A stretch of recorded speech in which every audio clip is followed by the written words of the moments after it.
Listo, muchachos. Les acabo de enviar un correo. ¿Me pueden confirmar si lo recibieron? Sí, profe. Yo sí lo recibí, Sí, señor. profesor. Sí. Listo. Entonces, el correo dice taller 5 avance, básicamente, o versión, perdón, taller 5 indicadores versión 2. Eso básicamente es lo que trabajamos ahorita, para que ustedes lo tengan ahí igual. Y un taller que dice taller 6 flujos y valoración. Entonces, si quieren, abran ese archivo que dice taller 6 flujos y valoración. Y bueno, antes de eso, quería, digamos, como comentarles un tema, muchachos, para... Es que, bueno, creo que, digamos, como yo les comenté en la primera clase, eh, yo estoy actualmente como alcalde de Usaquén y digamos que mañana tengo una dificultad y es que pues el día de hoy tuvimos protestas y manifestaciones en la ciudad y posiblemente mañana tengamos nuevamente. Entonces, yo, digamos, ante esa dificultad, porque pues, obviamente me toca atender esos temas que son de fuerza mayor, quería plantearles, digamos, obviamente si todos están de acuerdo, que pudiéramos reemplazar la clase de mañana por clases el día lunes y el día martes, digamos, pueden ser en este mismo horario que estamos haciendo hoy el día viernes, y preguntarles que, pues digamos, si todos estuvieran de acuerdo con que, digamos, hiciéramos ese reemplazo con la clase del día de mañana. Toca que hagas votación o algo, profe. Sí, no problema. Empecemos a votar en el chat. No, pues En mi básicamente caso, yo simplemente preguntaría si hay alguien que tiene, digamos que está, que alguien que esté en desacuerdo, que tenga dificultades. profe, yo no estoy en desacuerdo, pero se me cruza con otras clases. Madre. Y digamos, tienes clase digamos, todo el lunes en la tarde-noche. Digamos, profe, El es que lunes de nosotros 6 a cuatro, 9 y el martes de 6 a 10. Uy. ¿Y eso le pasa a alguno más? a mí también. Ok. Sí, profe. Ok, ¿cuántos están en esa situación? 4, profe. 4. 4, Ok. 19. Sí, bueno. Bueno, Profe, déjenme... tiene que ser lunes y martes, o sea, no podemos mirar otros 2 días de la semana. ¿Qué cosa? Pues si ustedes, no, pueden ser otros 2 días, digamos, si ustedes pueden, no sé, miércoles y Miércoles y jueves también puede jueves. ser, o lunes y miércoles, o bueno, no sé. Sí, o sea, digo que los compañeros que tienen clase en la noche, pues propongan 2 días de la semana. Ok, ¿ustedes podrían algún otro día de la semana que fuera en la noche?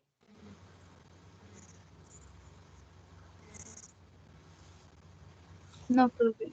Pues realmente en mi caso no, por lo que pues nosotros 4 como somos estudiantes de pregrado, nuestras clases normalmente pues son de lunes a viernes pues de 6 a 10. A excepción pues de esta pues que también son los sábados, pero en mi caso, digamos si yo podría, no sé, el martes y el jueves, pero tendría nada más 2 horas cada día, tendría de 8 a 10, pero nada más. Pero mis otros compañeros no, porque ellos sí estudian todos los días de 6 a 10. Ok. Bueno, déjenme, yo voy a revisar con la facultad porque si no, pues creo que me tocaría hablar con de pronto algún otro profesor, el profesor Héctor, para que me reemplace mañana. Pero bueno, yo ahora les cuento. Pues, profe, también podríamos, o sea, digamos, nosotros nos perdimos la primera sesión de clase, o sea, el primer sábado, y pues nosotros vimos la grabación y pues yo personalmente siento que como que no quedé casi con dudas. Entonces, no sé si de pronto también esa podría ser una opción, que de pronto nuestros compañeros pues no se vean opacados, pudieran tener la sesión y pues a la que podamos entrar, evidentemente pues podremos entrar y si no podemos pues ver la grabación, también podría ser una opción, no sé qué piensen nosotros. Además que yo prefiero también las clases contigo, profe. Sí, profe, de acuerdo. Son más Las Sí, productivas. profe. Fueron muy Demasiado. productivas. En lo personal, acuerdo. no sentí que fueran productivas. Oye, es Eh, importante ver la clase con usted, profesor, para ir aclarando dudas en la medida que se desarrollan los talleres. Pues bueno, yo si quieren les planteo lo siguiente. Bueno, los que tienen clase básicamente entre semanas son los que están en pregrado, ¿cierto? 4 personas de pregrado. 4 personas. Bueno, yo les propongo lo siguiente, a ver si ustedes de pronto están de acuerdo. Supongamos que hagamos la clase, no sé, el lunes y martes y las dejamos grabadas y yo abro otro espacio, de pronto, no sé, digamos, un espacio de 1 hora cada uno de esos días por si ustedes tienen dudas, no sé, de pronto el miércoles y el jueves 1 hora cada día. Si tienen dudas, digamos, con ustedes 4 para abordarlas de la grabación que quedó. Sí, profe, pues en última sí. Me gustaría, señor. ¿Sí les quedaría bien? Digamos, Yo pues, estoy de acuerdo. listo, muchachos. Bueno, entonces, digamos, hagámoslo entonces así. Si les parece, podemos entonces hacer la clase día lunes y día martes de 6 a 10 de la noche. Las dejamos grabadas. Y yo, si quieren, les escribo o más bien les propongo, digamos, ahorita a los 4, digamos, 1 hora o ustedes planteenme 1 hora que les quede bien el día, por ejemplo, miércoles o miércoles y jueves y digamos que utilizaríamos ese espacio para, una vez ustedes logren, digamos, ver las grabaciones para resolver dudas, inquietudes o de pronto profundizar sobre algún espacio de la grabación. ¿Les parece?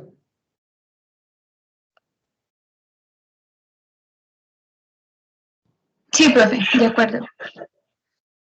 Listo, listo. Bueno, ahora sí, muchachos. En verdad, digamos, a mí no me gusta estar corriendo las clases y demás, pero es que hay algunos temas que se me salen de la mano, la verdad, y bueno, digamos que también por todo lo que está pasando. Pero bueno, entonces, vamos a continuar con la clase de hoy. Abran, porfa, el archivo que les acabo de enviar que se llama Taller 6. Porfa, me cuentan cuando ya, digamos, si todos están viendo mi pantalla. Sí, señor. Listo.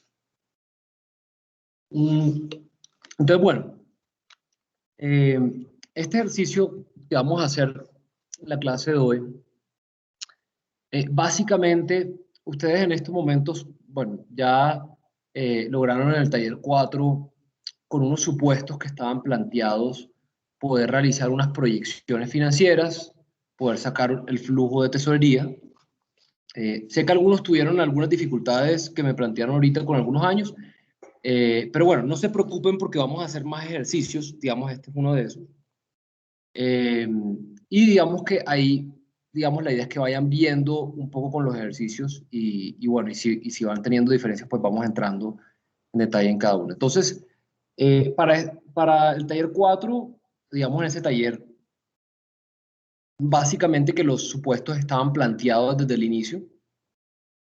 Y ustedes ya les decían cuánto iban a crecer las ventas, cómo se iban a comportar los costos, el comportamiento de los gastos, bueno, y de las demás cuentas del balance. Después en el taller 5 hablamos de tener un balance, digamos un balance histórico. Teníamos 4 o 5 años de balance. Y hablamos de cómo encontrar el análisis horizontal, el análisis vertical, y de encontrar algunos indicadores que nos ayudaran a analizar la empresa y su comportamiento. En este taller, lo que queremos ver es cómo podemos hacer unas proyecciones financieras si no tenemos supuestos, ¿sí? Si no nos están dando los supuestos. Es decir, si no nos están diciendo, digamos, cuánto va a ser como por ejemplo acá nos decían en el taller 4, que nos decían unos supuestos de cuál iba a ser el crecimiento de las ventas, decían cuál iba a ser el costo de mercancía vendida y demás. Entonces, bueno, ¿cómo hacemos para realizar esas proyecciones teniendo solamente unos estados financieros? Entonces, acá ustedes van a ver, tienen un estado de pérdidas y ganancias. los años 2017, 2018, 2019 y 2020, tienen un balance general. Y básicamente digamos, taller va a consistir en poder proyectar los demás años, pero sin supuestos. No nos están dando supuestos. Entonces, ahí llega digamos, la coyuntura o la pregunta de, bueno, si no nos dan los supuestos, ¿cómo construimos esos supuestos? Mencionaron algunos aspectos y es que a veces uno puede utilizar ese comportamiento pasado para replicar el comportamiento futuro. Entonces, lo que yo voy a hacer primero o inicialmente con este archivo es que voy a coger esta hoja y la voy a copiar, crear una copia acá, y en esta hoja voy a denominarlo análisis vertical. Y bueno, voy a borrar todos estos valores que tenemos acá.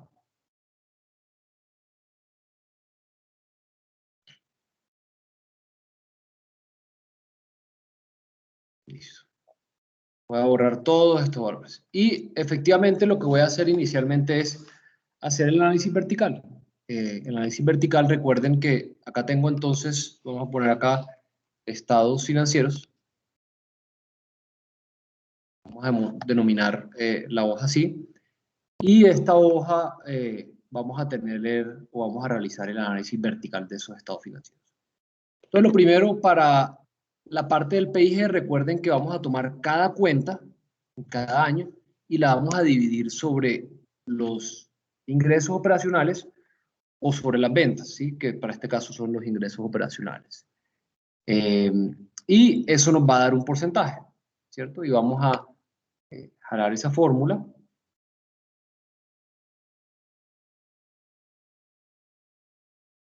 Y esto nos va a dar, digamos, unos valores para cada año, ¿cierto? Y entonces ese análisis vertical lo vamos a hacer para cada año. Vamos a, digamos, copiar la fórmula.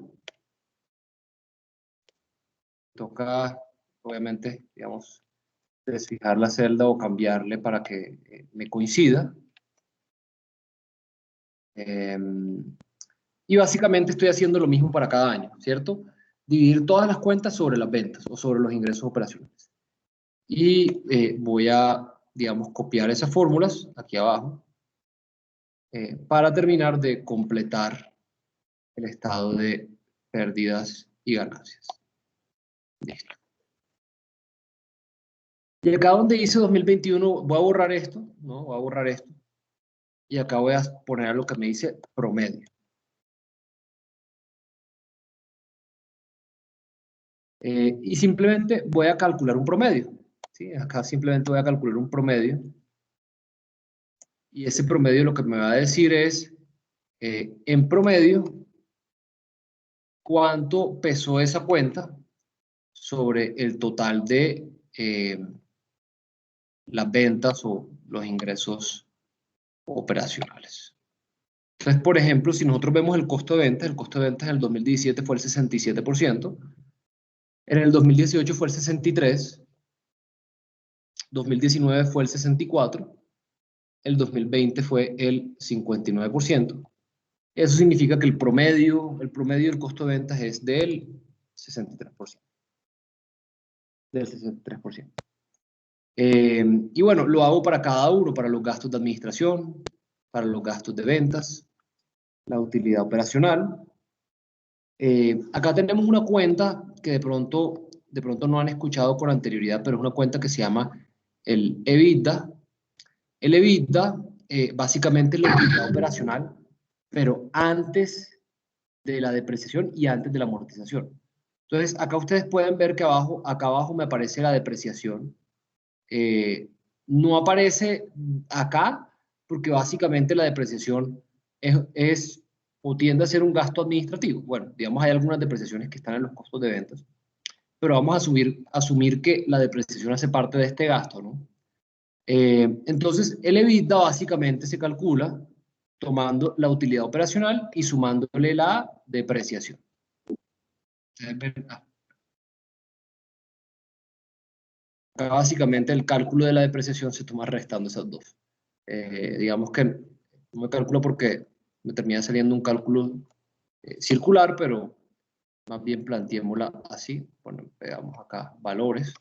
Y ahora sí, el EBITDA es la utilidad operacional más la depreciación. Y ahí vemos que me coinciden los valores con los que teníamos allá.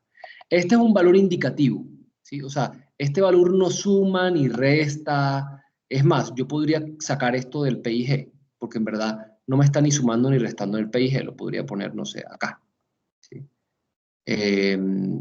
Pero bueno, digamos que dejémosla ahí por el momento, simplemente es un valor indicativo. Profe, Sí. con respecto a este indicador, es que digamos que pueden existir otras metodologías que parten desde la utilidad neta y le empieza a sumar como los impuestos, las depreciaciones, intereses y amortizaciones, pero ahí digamos que hay no se puede incluir factores como la diferencia en cambio en ese caso y me alteraría como el resultado, ¿cierto? Lo mejor es hacerlo de esta forma, ¿cierto? Utilidad operacional más la depreciación y no incurro en otros factores que pues, puedan estar incluidos en los gastos no operacionales. Sí, es correcto. Lo que pasa es que el EBITDA, por sus siglas, lo que nos dice es que es la utilidad antes de los intereses, los impuestos, la depreciación y la amortización. Pero digamos que es un resumen, porque digamos, no va a decir utilidades antes de impuestos, intereses, ingresos no operacionales, gastos no operacionales, diferencia en cambio, depreciación, amortización. Entonces, básicamente, como para resumir el EBITDA, es una utilidad operacional. O sea, es lo mismo que la utilidad operacional, pero simplemente le sumamos la depreciación o amortización si tuviéramos. En este caso no tenemos amortización. Pero básicamente se asimila mucho a la utilidad operacional. Es más, la utilidad operacional se denomina como el EBIT, ¿sí? El EBIT es la utilidad antes de impuestos y de intereses. Y el EBITDA, la diferencia que tiene con la utilidad operacional es básicamente, digamos, las depreciaciones y amortizaciones. Entonces sí, les recomiendo que lo calculen así. Digamos que estos son, como bien lo manifestaban, unos indicadores, pero son, digamos, es un indicador de la utilidad que es muy comúnmente utilizado en, digamos, términos de las finanzas de las empresas. Digamos, ustedes muy comúnmente van a escuchar en una empresa y básicamente cuando una empresa la van a valorar o la van a comprar o la van a vender, van a escuchar el EBITDA, digamos que cuántas veces EBITDA vale la empresa, etcétera, porque es como un indicador de cuánto vale la empresa. Digamos que este es de las cosas más importantes de la empresa y es cuánto genera la empresa de utilidad en su operación sin tener en cuenta la depreciación y amortización. Vale, gracias. Bueno, entonces, análisis vertical, ahí vamos. Y vamos a hacer el análisis vertical también para el balance, ¿no? Recuerden que para el balance dividimos cada cuenta sobre el total de los activos, ¿cierto? El total de los activos. Entonces, así lo hacemos. También nos va a dar un porcentaje. Vamos a fijar la celda para que no se nos corra cuando la copiemos hacia abajo. Y vamos a, digamos, copiar eso para básicamente todas las cuentas que tenemos acá. Especial de fórmulas y, bueno, porcentajes. Acá no, vamos a borrar algunas que no son de ninguna cuenta que están acá. Y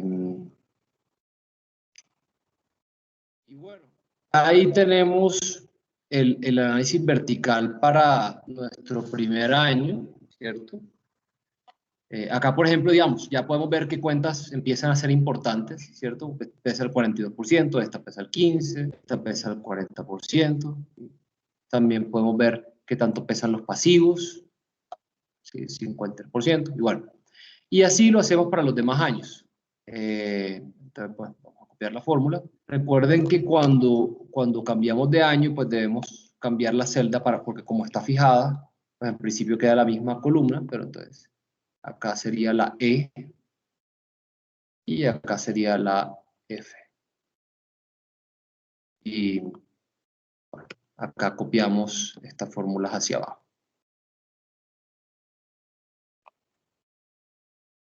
Ah, perdón.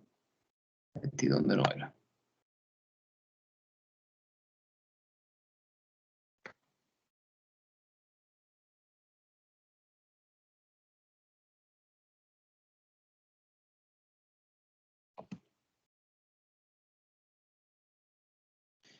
Y los porcentajes, listos.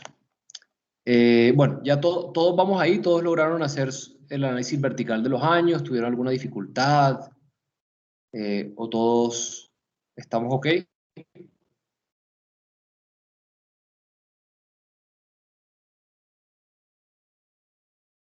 Vamos bien. Vamos bien, listo. Bueno. Entonces, hasta el momento, sencillo, análisis vertical. Digamos que acá tenemos nuestros estados financieros. Y bueno, vamos a empezar a proyectar. ¿Sí? Yo acá podríamos hacer algo que no lo voy a hacer ahorita porque, digamos, nos tomaría algo de tiempo, pero la idea es que ustedes también lo puedan hacer por su parte y es hacer todo el tema del cálculo de todos los indicadores, del análisis horizontal. Acá vamos a estar calculando algunos indicadores porque, y eso los vamos a llamar value drivers, ¿sí? Los value drivers, digamos por su nombre en inglés, es, digamos, los impulsadores de valor y básicamente son indicadores claves. Entonces, algunos de estos los vamos a utilizar, algunos de los que ya calculamos, otros de pronto no los vamos a utilizar. Entonces, y vamos a copiar acá, digamos, años. La celda C4. Vamos acá. Entonces, bueno, el primer rubro que tenemos, recuerden que cuando vamos a proyectar estado financiero, el primer rubro que vamos a proyectar siempre van a ser las ventas, porque todo depende de las ventas, ¿sí? El costo de ventas depende de las ventas, los gastos de ventas dependen de las ventas, los gastos de administración no necesariamente, de pronto uno que otro, pero sí hay muchas cosas que dependen de las ventas y por eso debe ser el primer rubro que proyectemos. Entonces, acá hay, digamos, dos temas importantes cuando vamos a proyectar ventas. Y por eso yo acá voy a calcular a lo que es el crecimiento de las ventas. Esto, digamos que ustedes ya lo hicieron cuando hablábamos del análisis horizontal, que básicamente era mirar cuánto crecía de un año a otro, ¿cierto? Cuánto crecía de un año a otro. Entonces, digamos que consistía para el primer año coger el año final dividido en el año inicial, menos 1, y nos decía cuánto estaba creciendo las ventas de un año a otro, ¿sí? Y esto lo podemos calcular para los 3 periodos, que básicamente es entre 2017 a 2018, entre 2018 y 2019, y entre 2019 y 2020. Y esto nos va a dar, digamos, el crecimiento de las ventas en cada uno de esos años, en cada uno de esos años. Y esto, si yo saco un promedio de esto es lo que se llama un promedio aritmético, ¿sí? Un promedio aritmético. Un promedio aritmético es básicamente que yo estoy cogiendo 3 diferentes rubros y sacando un promedio simple, ¿sí? Entonces vamos a poner acá promedio aritmético.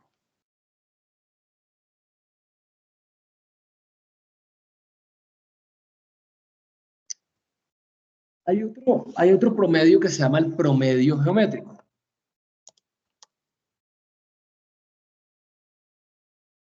El promedio geométrico básicamente se basa en poder tomar, digamos, ustedes se acuerdan que nuestra, vamos a insertar acá una ecuación.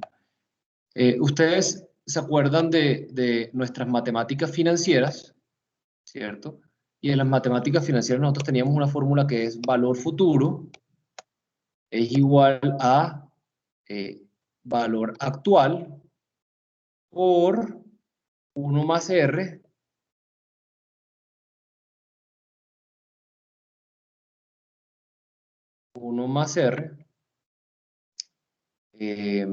elevado al número de periodos, ¿cierto? Esto es de las más sencillas que teníamos y es cómo sacar un valor futuro si teníamos un valor presente.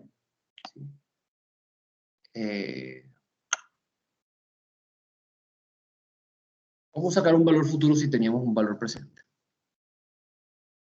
Pero entonces, acá que tenemos, digamos, importante para ver un valor futuro, un valor presente, una tasa de descuento, tasa de costo de oportunidad, etcétera, pero es básicamente cómo llevar un valor presente a un valor futuro.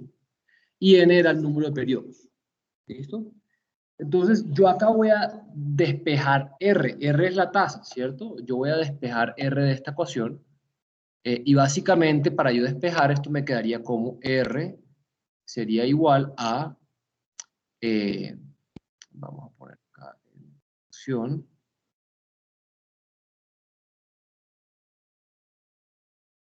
Valor futuro dividido en valor actual. Pero lo ponemos más grande, que sé que ahí de pronto no están viendo tan bien. Vamos a ponerlo. Listo. Entonces, decimos acá, ecuación. Listo. Incluso acá. Vamos a borrar esto primero para ponerlo bien. Entonces, acá tiene un índice y ahora sí. Entonces,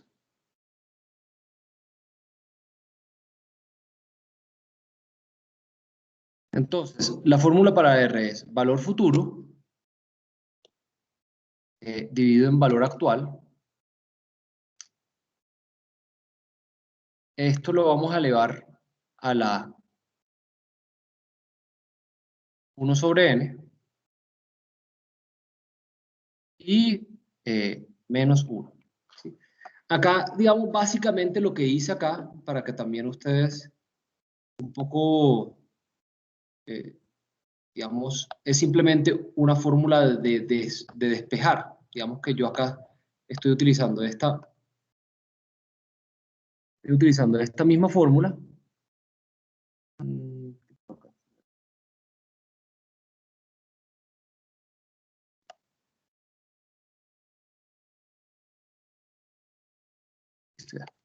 Entonces, yo básicamente acá lo que estoy haciendo es que estoy tomando esta misma ecuación y estoy despejando R. Si yo despejo R, paso valor actual a dividir, por eso queda así, valor futuro sobre valor actual, porque paso el valor actual a dividir. Como acá está elevado a la n, para poder despejarlo me toca por elevar el otro lado a la 1 sobre n, entonces ahí es donde queda la 1 sobre n, y este 1 que va a quedar acá, pues lo va a pasar al otro lado a restar, ¿sí? Entonces por eso llega el menos 1. Simplemente lo reorganizo después. Entonces, esto que tenemos acá es lo que comúnmente, o esta fórmula que tenemos acá, es lo que comúnmente se denomina como un promedio geométrico. Y el promedio geométrico, o la tasa, digamos, por eso la tasa de oportunidad es un promedio geométrico, porque lo que me hace es que no me promedia cada año, ¿sí? No me promedia cada año como lo está haciendo el promedio aritmético, sino que el promedio geométrico lo que hace es que me coge el valor final y el valor inicial, y ahí sí me saca un promedio. Entonces, ¿cómo funciona este promedio geométrico? Pues listo, valor futuro. Acá el valor futuro, ¿cuál es? Pues el último, el que está acá, ¿cierto?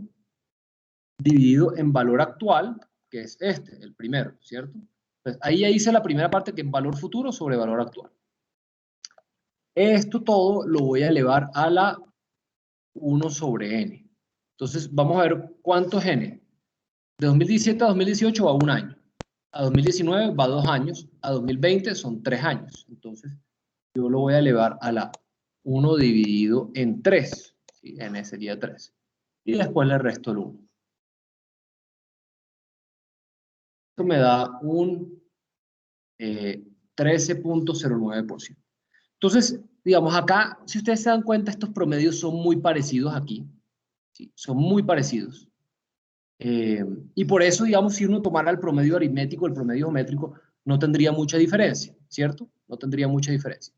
Pero ahora dense cuenta qué pasa si yo voy a irme al año, acá pasamos de 10.000 a 11.600, a 12.440, a 14.000.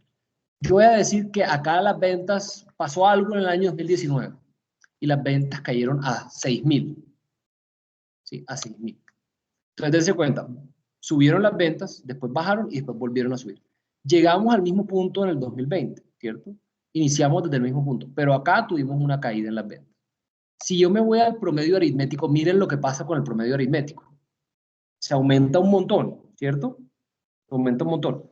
Y miren qué pasa con el promedio geométrico. Pues se mantiene igual. Entonces, por eso, la mejor forma de poder calcular promedios es utilizar el promedio geométrico. Porque cuando yo utilizo el promedio aritmético y yo tengo la caída en unas ventas como caen de este año a este año, y tengo un aumento muy grande, como aumentan ya después del 2019 al 2020, hace que ese promedio aritmético sea algo absurdo, ¿sí? 36.47%. En cambio, el promedio geométrico dice, a mí no me interesa qué pasó en estos años, a mí solamente me interesa dónde inicié y dónde terminé, ¿cierto? Entonces, por eso, la recomendación es de siempre calcular el promedio geométrico. Vamos a devolvernos acá para quitar ahora este valor que teníamos ahí, dejarlo ahí y simplemente pues nos vamos a guiar por el promedio geométrico. Ese es el promedio de crecimiento de las ventas entre el año 2017 y el año 2020. Es decir, en promedio, las ventas crecieron un 13,09%. Entonces, yo acá no sé nada de esta empresa. Incluso no sé si esta empresa, digamos, se encuentra en X sector o en Y sector o, digamos, si vende, no sé, productos de primera necesidad o no, quién es la competencia. Yo acá, digamos, no sé nada de esta empresa.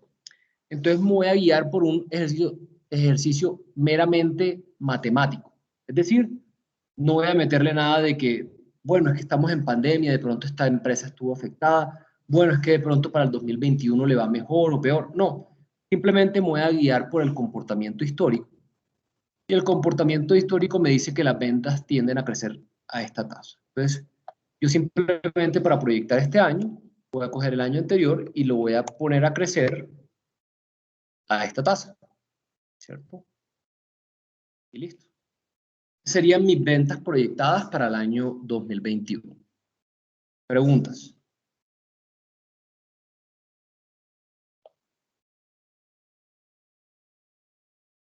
¿No hay preguntas?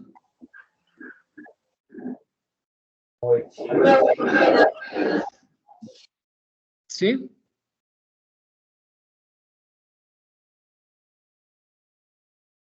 Muchachos, que pena, no lo estoy escuchando.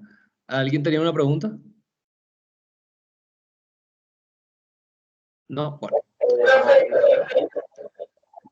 ¿Eso se me puede repetir la operación anterior?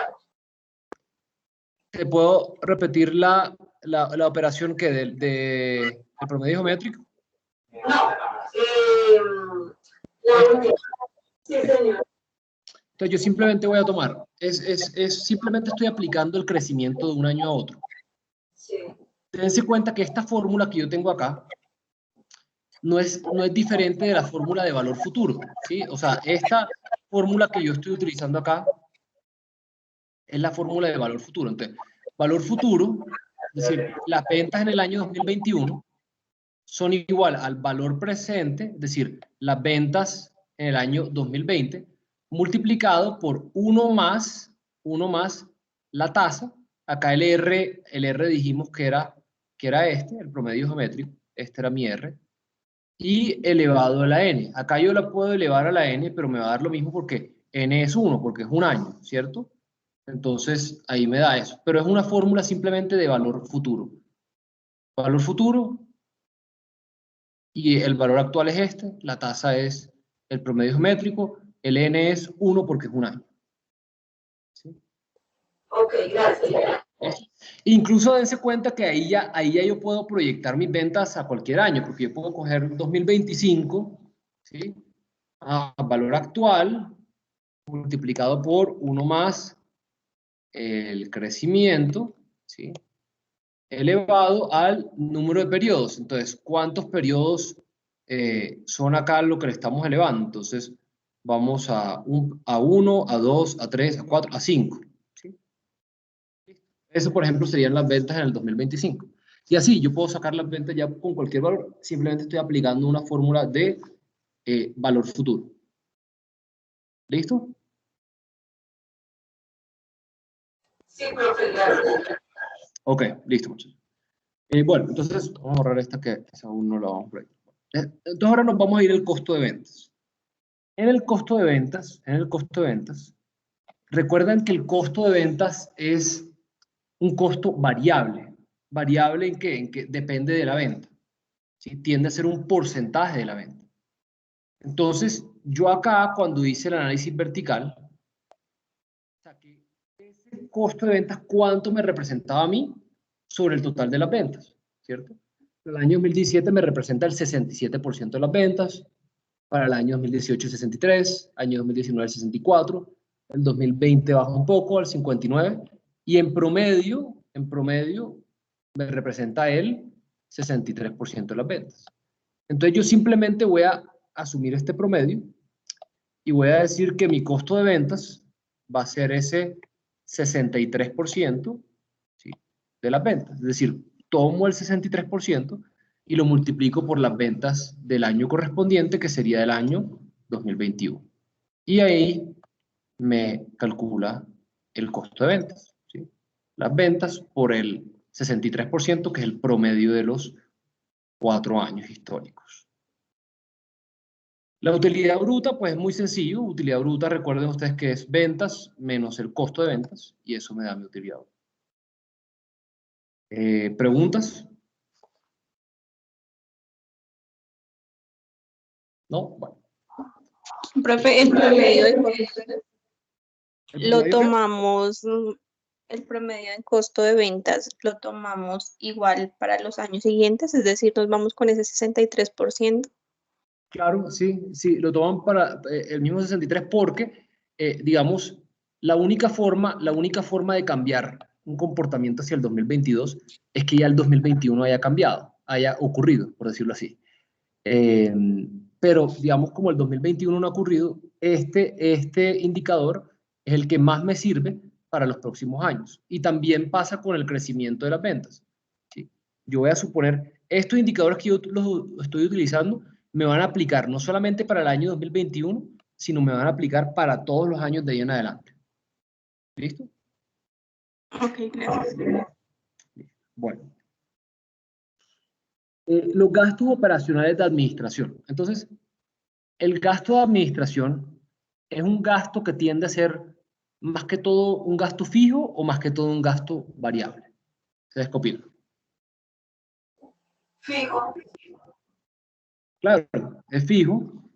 Digamos, si yo vendo menos, yo no le puedo decir a mi contador, le voy a pagar menos, o a mi analista financiero, mira, vendí menos, entonces te voy a pagar menos. O tampoco es que yo, porque venda más, le voy a decir, te voy a subir el sueldo, ¿sí? Entonces, digamos, estos gastos tienden a ser fijos, tienden a ser salarios en gran parte, también pagos de servicios públicos, temas de oficinas, arriendos, etcétera, entre otros. Entonces tiende a ser un gasto fijo que sube a medida de que de pronto la empresa amplía su estructura o la disminuye, o de pronto pues, gasta un poquito menos, un poquito más. Y entonces, teniendo en cuenta que es un gasto fijo, yo no lo puedo proyectar como un porcentaje de las ventas, así como lo hice para el costo de ventas. Entonces, yo lo voy a proyectar como proyecté las ventas. Voy a poner acá crecimiento,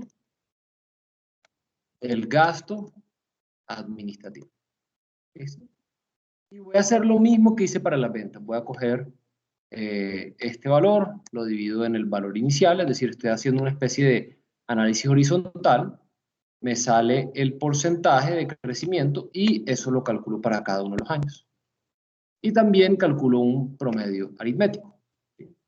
Pero recuerden que a mí el que me interesa no es el aritmético, sino es el geométrico. Entonces, pues, aplico esta misma fórmula y es el valor futuro, que es el valor del gasto administrativo en el último año, ¿sí? dividido en el valor actual, que es el del primer año. Esto elevado a la 1 sobre n, en este caso son 3 años, entonces 1 dividido en 3, y esto menos 1. La misma fórmula que apliqué acá, la estoy aplicando acá, pero ahora con el gasto administrativo. Y me da esto.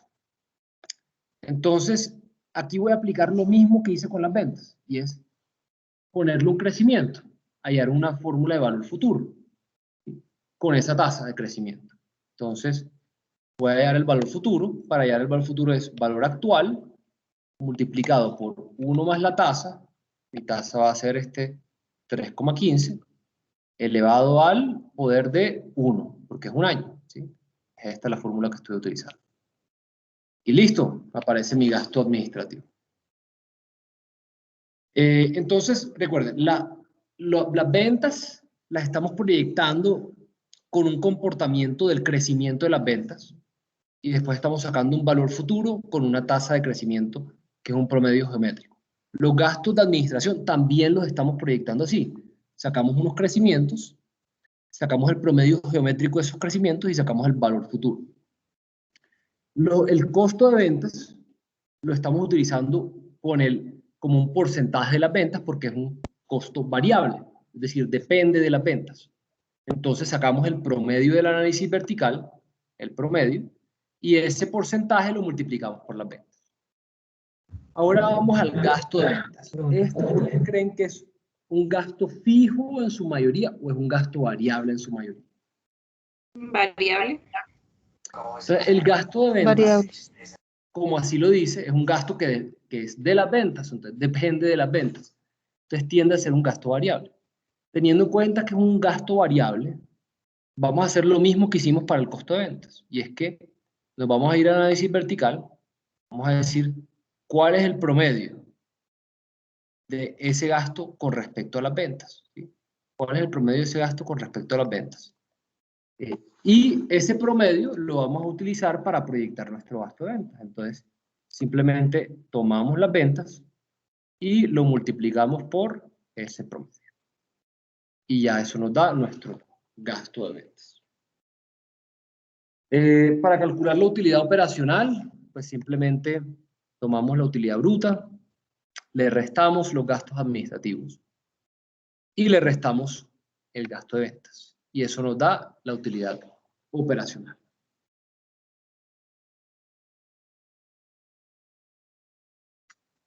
Bueno, este vida lo voy a dejar. Profe, ¿qué pena te puedes devolver a la hoja de los drivers?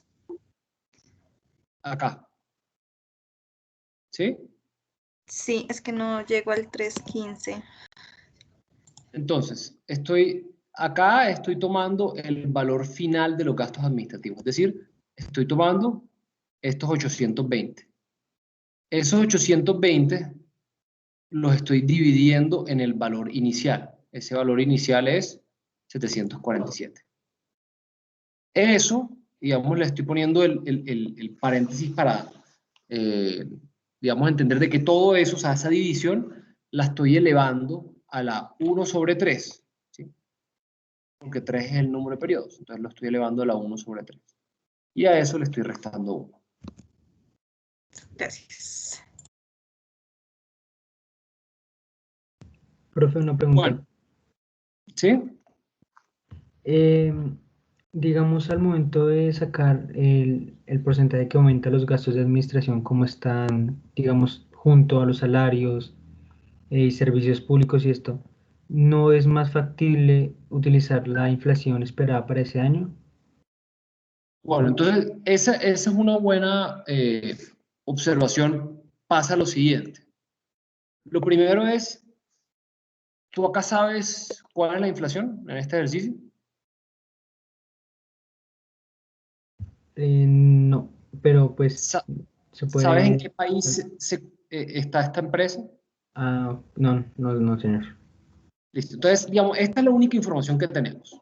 Esta es la única información que tenemos. Pero, además de eso, las empresas no solamente crecen con la inflación. O sea, digamos que los sueldos de mis funcionarios de pronto el salario mínimo crece con la inflación o incluso el salario mínimo tiende a crecer por encima de la inflación, pero a veces, digamos, las empresas a medida que van creciendo, entonces yo voy creciendo y antes tenía un contador, ahora tengo un contador y un analista contable o un auxiliar, antes tenía, digamos, solamente una persona cartera, ahora tengo una persona cartera y un auxiliar. ¿Sí me entienden? Entonces, digamos que uno no solamente puede aplicarle el tema de la inflación, porque a veces el crecimiento de las empresas pues llevan a que también algunos gastos crezcan o salgan nuevos gastos que vayan por encima de la inflación. Además que también las empresas a veces dicen, bueno, vamos a subir salarios, algunos salarios por encima de la inflación o, digamos, contratan a alguien específico nuevo para el nuevo cargo. Entonces, si bien la inflación puede ser un buen indicador para algunas cosas, pero también tiene, digamos, como esa deficiencia que a veces no captura todo lo que está pasando en el transcurso con una empresa. Ahora, de igual manera, todo esto... Una pregunta. Sí.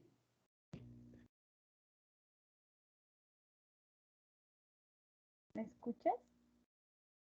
Te estoy escuchando un poquito lejos. ¿Ya me escuchas mejor? Sí, ya. Igual, profe. Ahí te escucho bien. Vale, digamos en el trabajo final, que en la parte de proyección te dice cómo hacer una hoja de cálculos de indicadores macroeconómicos, algo así. En ese caso, ¿qué indicadores macroeconómicos tenemos en cuenta? Si a veces la inflación no es la que refleja como el crecimiento de las empresas, ¿qué otros indicadores? Ahí Bueno, en esa parte sí, parámetros macroeconómicos.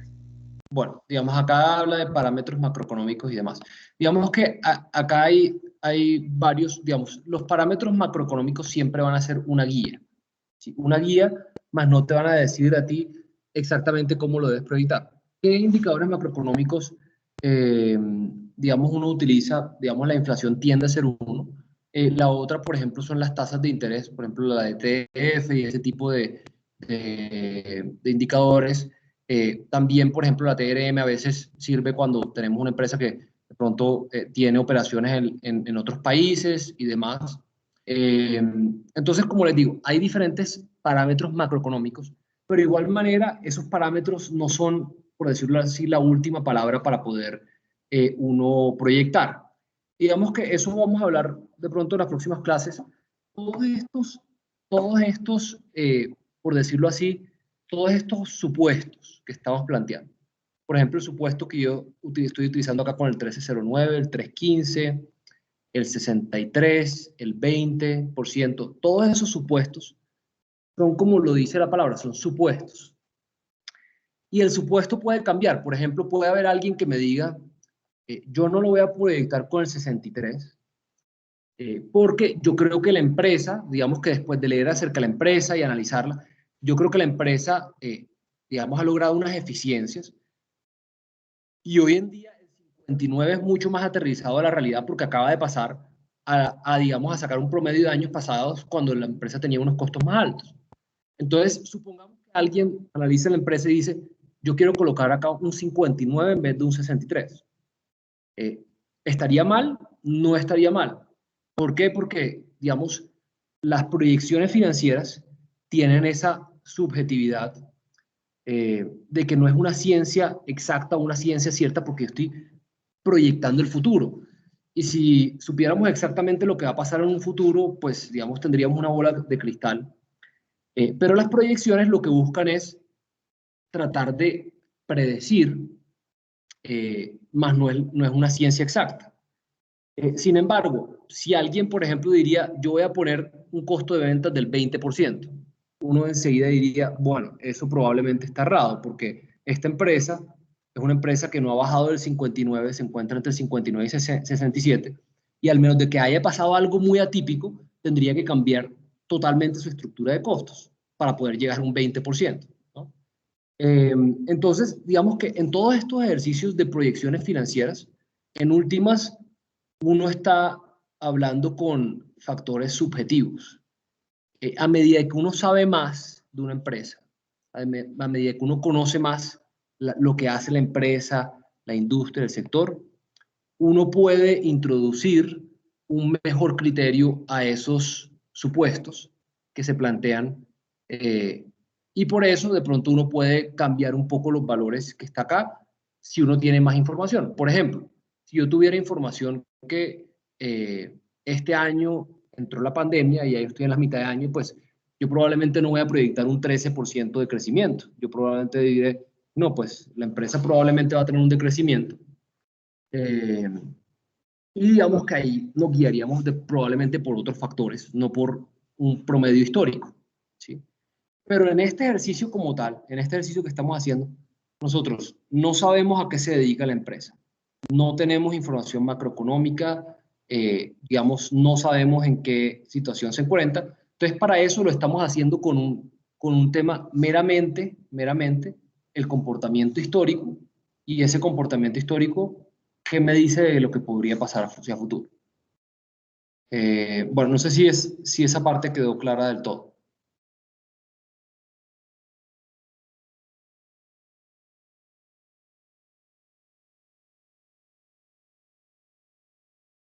Muchachos, sí, más o menos. Sí, claro. ¿Sí? Sí. Digamos, como para concluir, los parámetros macroeconómicos son una guía, ¿no? Son una guía, pero no son, digamos, como la palabra final que nos va a ayudar con digamos, con las proyecciones. Pero lo que sí podemos hablar es que si yo estoy en un país que tiene una inflación de un 50%, es totalmente diferente si yo estoy en un país que tiene una inflación del 8%. Y eso obviamente tiene que entrar en el criterio de las proyecciones que vamos a hacer. Bueno, voy a hacer algo a continuación. Esto de EBITDA lo voy a dejar en amarillo. Ingresos no operacionales lo voy a poner en 0. Y gasto no operacional lo voy a poner en amarillo. Amarillo significa que voy a regresar más adelante para proyectar ese valor. La idea de por qué voy a proyectar ingresos no operacionales en 0 es porque, si ustedes ven, los ingresos operacionales no tienen ningún tipo de tendencia. Salen 31, baja 15, sube a 61, baja 29, y eso pasa normalmente con los ingresos no operacionales, y es que no tienen una tendencia. Ustedes ven acá, por ejemplo, el análisis vertical, yo puedo decir, bueno, acá hay una tendencia, está entre el 59 y el 67, yo puedo decir acá en el crecimiento, bueno, el crecimiento es aproximadamente un 13%, pero acá, digamos, hay un comportamiento totalmente atípico. Pasa de 31 a 15, de 15 a 61 y de 61 a 29. Y eso pasa porque los ingresos no operacionales, así como lo dicen su palabra, pues son ingresos que no dependen de la operación. Y como no dependen de la operación, son muy difíciles para proyectar o para predecir en el futuro. Por lo tanto, yo los voy a dejar en 0. Digamos que eso no me va a afectar mucho para el ejercicio que estamos haciendo, y más adelante se van a dar cuenta por qué. Y los gastos no operacionales, ¿cuál es el gasto no operacional más relevante, creen ustedes? ¿Cuál es el gasto no operacional más importante? Diferencia en cambio. Sí, es decir, el gasto no operacional más importante son los gastos financieros que salen de los intereses. Y eso sí es importante proyectar, porque si una empresa tiene deuda, pues la empresa va a tener que pagar intereses. A diferencia de otro ingreso no operacional u otro gasto no operacional, que no necesariamente la empresa va a generar un ingreso o un gasto de manera periódica. En cambio, si yo digo, la empresa va a tener deuda en los próximos 4 años, pues yo sé que la empresa va a tener que pagar intereses en los próximos 4 años. Este valor lo vamos a proyectar luego, y por lo pronto lo dejamos así. Y esta utilidad antes de impuestos, pues es simplemente la utilidad operacional más los ingresos no operacionales menos los gastos no operacionales. Y ahí me aparece. Ahora, digamos, ajustos por inflación, este valor está en 0. Llego ahora a lo que es el impuesto de renta, ¿cierto? Impuesto de renta. Acá me dice lo siguiente: tasa de renta. En el 2017 la tasa de renta era del 39%. En el 2018 era del 37%. En el 2019 era del 32%. Y en el 2020 es del 32%. Entonces, la tasa de renta, ustedes saben que estos son temas de normatividad y de reglamentaciones que tienen los países. Algunos países tienen unas tasas de renta más altas, otros más bajas. ¿Ustedes creen que valdría la pena sacar un promedio de esta tasa, o qué tasa creen ustedes que puede ser la más propicia para utilizar? El anterior año. La del anterior año, ¿no? Porque es lo más reciente. Yo para qué me voy a guiar con algo de hace 4 años que ya está desactualizado. Probablemente ahí había otro tipo de normatividad.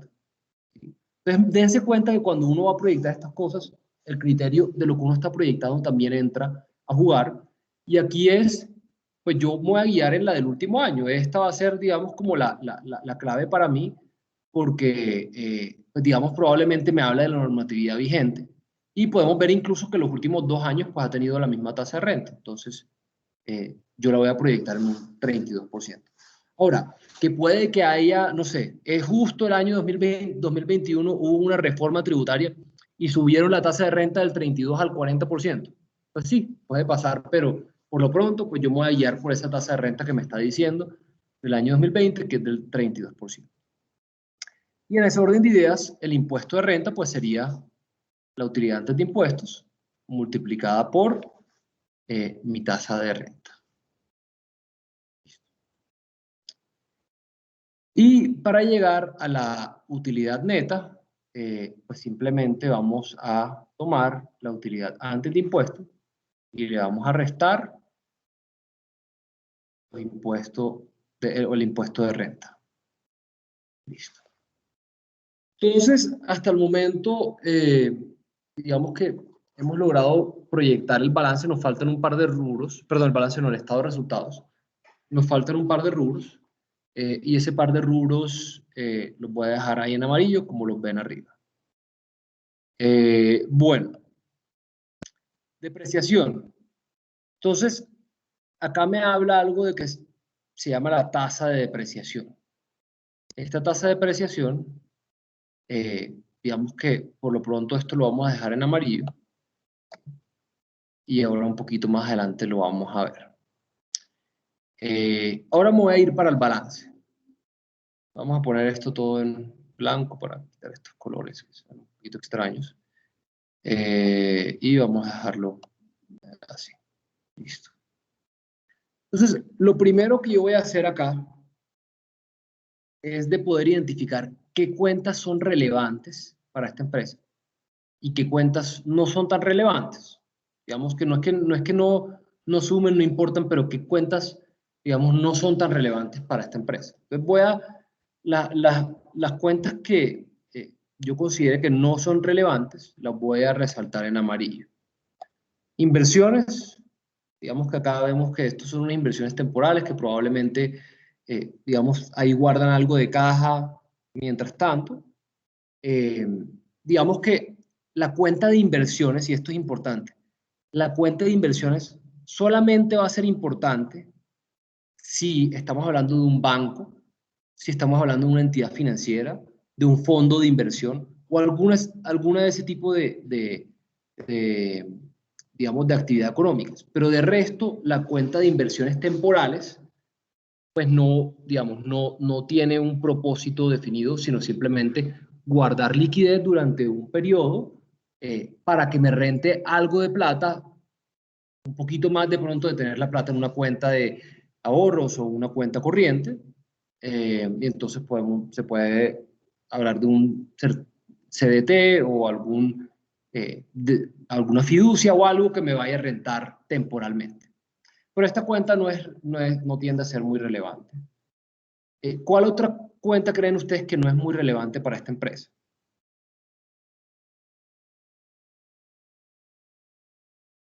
Por ejemplo, acá, avance y anticipo. ¿Ustedes creen que esta es una cuenta muy relevante? No. No, señor. Vamos a resaltarla entonces en amarillo. Acá, como podemos ver, estas cuentas, dense cuenta que estas cuentas de inversiones, acá esto está en cero, o sea, básicamente esto es de largo plazo, ¿no? Entonces, básicamente esto no es relevante tampoco para esta empresa, no tiene inversiones a largo plazo, tampoco tiene cuentas por cobrar, deudores o cuentas por cobrar a largo plazo. Los intangibles y los diferidos, ¿es una cuenta relevante para esta empresa? No, señor. No. ¿Sí? Y esto de créditos accionistas pues tampoco existe, entonces tampoco es relevante. Entonces ninguna de estas cuentas termina de ser relevante. Vámonos al pasivo ahora. Entonces, Obligaciones laborales. ¿Es una cuenta relevante?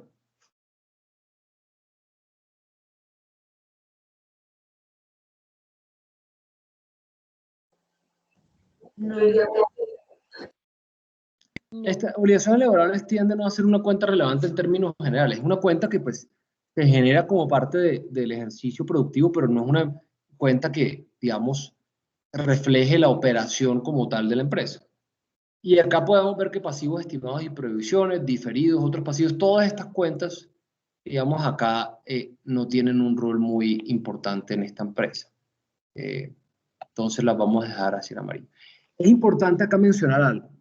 Hay dos diferencias. Hay una diferencia grande entre lo que son proyecciones financieras y lo que es el presupuesto. Las proyecciones financieras es lo que yo estoy proyectando que puedas pasar hacia futuro de acuerdo al comportamiento histórico, de acuerdo al comportamiento de la economía, etcétera, y se hace más a nivel general. El presupuesto, por su misma palabra que lo dice, es lo que yo presupuesto que me voy a gastar el próximo año y entra en mucho mayor detalle. Y por eso el presupuesto sí entra a desglosar ítems más pequeños, ¿sí? Ustedes ven un presupuesto no habla de gastos de administración, sino que habla de los salarios, tal, no sé qué, el arriendo, es decir, habla de cada uno de los rubros porque estamos haciendo un presupuesto para el próximo año. El presupuesto también es algo de corto plazo. Yo no hago el presupuesto del año 2025 si estoy en el año 2020. Yo hago el presupuesto de mi próximo año. Pero en cambio, las proyecciones financieras yo sí las hago a largo plazo y son más a nivel general. ¿Sí?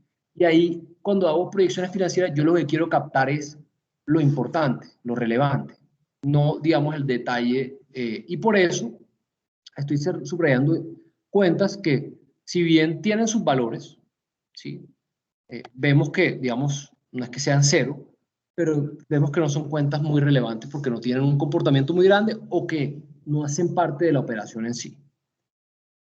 Bueno, acá en el tema del pasivo largo plazo, vemos que no hay nada de pasivo largo plazo, entonces pues acá esto, en realidad todo está en amarillo porque no tenemos pasivos de largo plazo en esta empresa. Y acá voy a resaltar otras, digamos, cuentas, porque acá en el patrimonio hay algunas cuentas que es clave. Lo primero es que el capital. Yo no puedo suponer que una empresa va a hacer una capitalización hacia futuro, al menos de que yo tenga una información muy particular de que la empresa va a capitalizar. Además que muchas veces si las empresas están generando utilidades, pues no tiene sentido que la gente de la empresa capitalice, al menos de que vaya a hacer una inversión grande. Entonces, el capital no es que cuando yo esté haciendo proyecciones financieras que yo tienda a proyectar de que van a haber capitalizaciones o descapitalizaciones. Las reservas, digamos, acá podemos ver que las reservas ya están, digamos, estables, o sea, no se están generando nuevas reservas, el valor es el mismo todos los años. La revalorización del patrimonio también, es una cuenta que viene acumulada de años. Y bueno, ahí terminamos. Todas estas cuentas que están en amarillo son cuentas o que no son muy relevantes o que no hacen parte de la operación como tal, o digamos que no son muy relevantes para la operación. Para todas estas cuentas, la forma como yo las voy a proyectar es que simplemente voy a dejar el mismo valor del año anterior, ¿sí? ¿Y por qué voy a hacer el mismo valor del año anterior? Porque, por ejemplo, si yo pusiera las inversiones en cero, eso significa que yo estoy asumiendo de que me va a entrar caja, ¿cierto? Porque recuerden que si las inversiones bajan, ¿sí? Eso significa que hay una entrada de efectivo. Si las inversiones suban, significa que yo estoy sacando efectivo para invertir. Entonces, como yo no quiero, digamos, que hayan cambios en el flujo de caja a raíz de estas cuentas, pues simplemente las voy a dejar igual. Recuerden que cuando yo calculo el flujo de caja, pues yo termino calculando variaciones, ¿cierto? Yo termino calculando variaciones. Entonces, bueno, para todas estas cuentas que están en amarillo, yo voy a dejar el mismo valor que tenía el año anterior.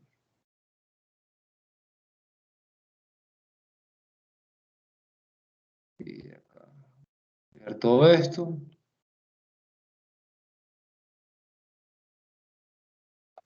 Y aquí también vamos a hacer lo mismo.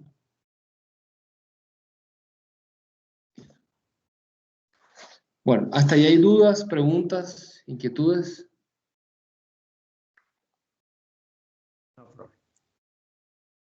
Bueno, listo. Entonces, vamos a hacer lo siguiente. Todas estas cuestas que están en amarillo, las voy a quitar el amarillo. ¿Sí? A quitarle el relleno. Ya se quedaron así.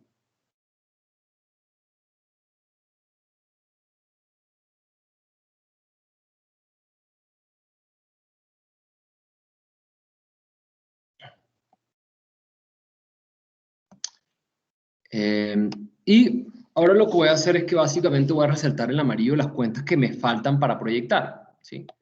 Las cuentas que me están faltando. Entonces me falta la caja, los subtotal deudores, que básicamente es mis cuentas por cobrar. Esta cuenta del activo corriente, pues simplemente es un subtotal, ¿no? El activo corriente es la suma de todas estas cuentas, ¿no? Subtotal. Entonces, ahí simplemente la voy a dejar formulada como la suma. Esta me falta por proyectar. Esta es la suma, ¿cierto? De todo esto, que son los activos no corrientes. El total activo, pues es la suma del activo corriente más el activo no corriente. Acá, pues, todas estas cuentas me faltan para proyectar. El total pasivo corriente, pues es la suma de todos estos pasivos corrientes.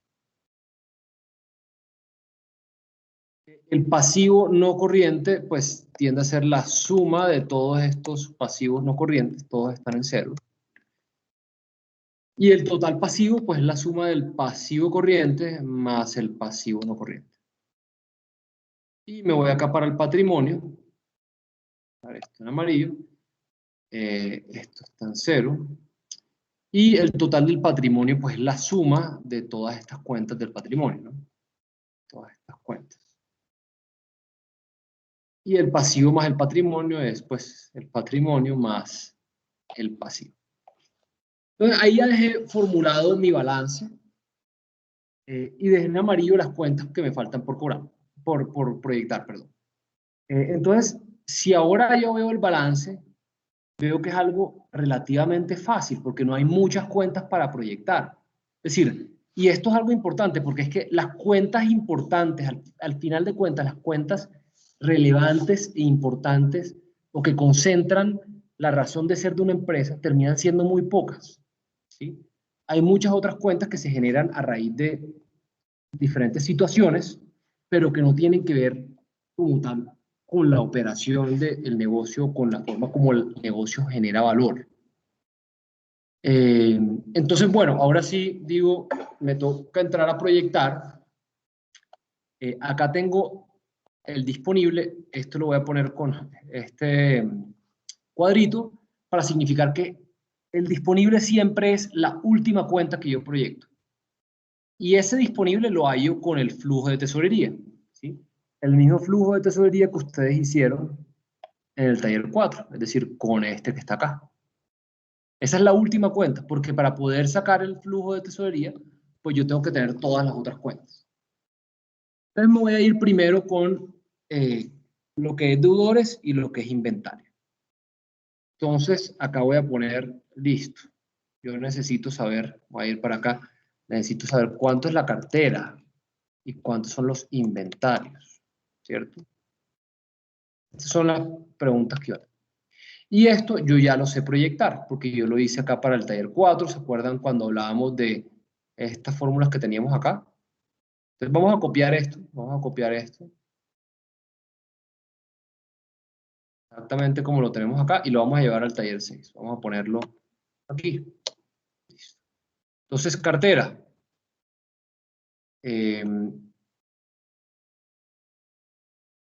Aquí me decía.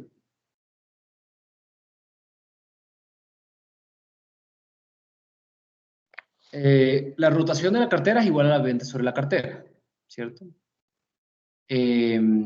Y digamos que acá lo que hacíamos era que primero sacábamos los días promedio de cobro.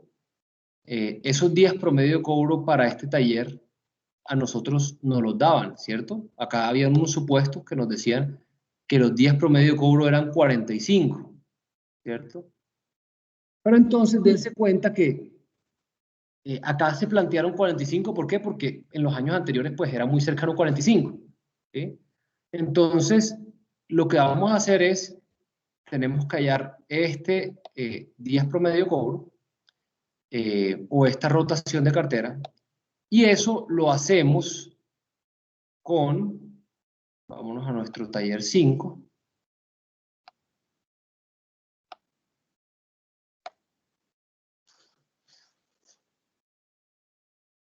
eso lo hacemos con estos indicadores. Vamos a copiar estos indicadores acá y vamos a llevarlos para nuestro taller 6. Listo. Indicadores. Perfecto. Entonces vamos a poner los años acá. De la misma manera. Listo. Y lo que voy a hacer yo aquí es que voy a calcular estos indicadores. Estos son indicadores históricos. Y pues yo tengo los estados financieros que me ayuden a calcularlos, ¿no? El rotación de la cartera, los días de rotación, los días promedio cobro, rotación de los inventarios, los días promedio de inventario, rotación de proveedores, días promedio proveedores. Entonces, vamos a calcularlo. Primero vámonos con rotación de cartera. Rotación de cartera acá nos dice es las ventas sobre la cartera. Entonces, para el 2017 me voy a ir y me voy a coger las ventas del 2017 que están acá y la voy a dividir en la cartera, que la tengo aquí. Listo. Y bueno, y eso, puedo jalar esa fórmula y ahí tengo la rotación de cartera para cada uno de esos periodos de tiempo. Los días de rotación. Habíamos dicho que los días de rotación es igual a 365 dividido en la rotación de cartera. Entonces, pues simplemente cogemos 365 dividido en la rotación. Y esto me aparece aquí, los días de rotación. Listo. Preguntas hasta el momento.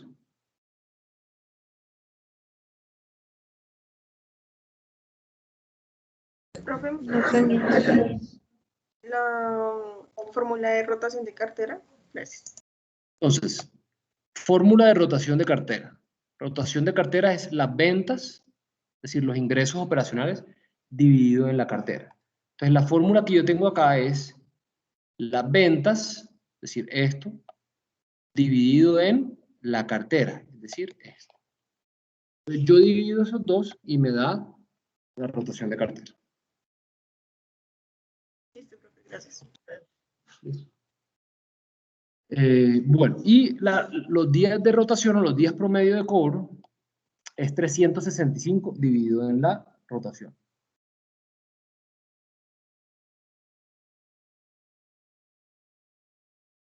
Listo. Ya, rotación de inventarios. Entonces, con la rotación de inventarios, pues vamos a hacer lo mismo. Me voy para acá, para nuestro taller 4. Y también teníamos acá unas fórmulas para el inventario, ¿no? Entonces, vamos a copiar esto, ¿sí?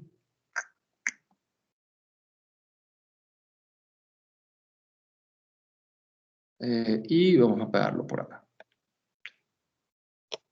Listo. Entonces, el inventario, vamos a aplicar lo mismo. Rotación del inventario es el costo de ventas dividido en el inventario. Entonces, acá yo tengo un indicador que se llama rotación de inventarios. Y recuerden que este se calcula tomando el costo de ventas que está acá, costo de ventas, y lo divido en los inventarios.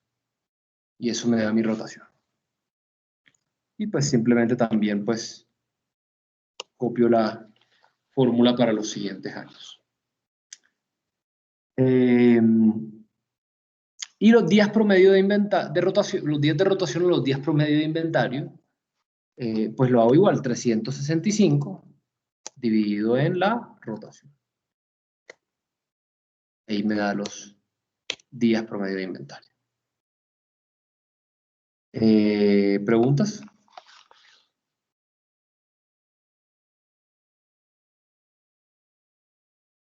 No, bueno. Listo. Rotación de proveedores.